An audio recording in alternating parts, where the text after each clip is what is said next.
So how you can filter and sort to see things in a much organized way is if you just select the spreadsheet with this arrow at the top, and then you're going to go to Data, and then this little, I don't know, it looks like a funnel to me.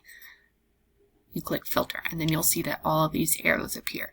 Now, you just want to double check that the arrows are in every column, because if they're not, then it might mess up your data. So let's talk about how we could potentially use this.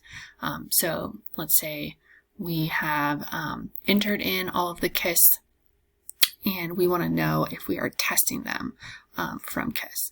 So you click on the arrow, and then you can see what options there are. So I usually unselect, and then I want to see the kids that we are testing,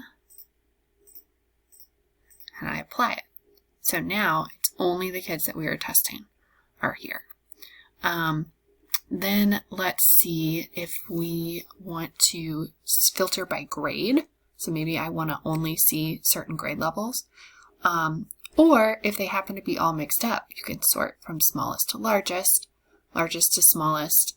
And then let's say I just want to deal with second grade right now. So I click second grade. Now you can tell, looking at this little picture with the arrow, it gives a little filtering symbol. So that means that you have filtered out information.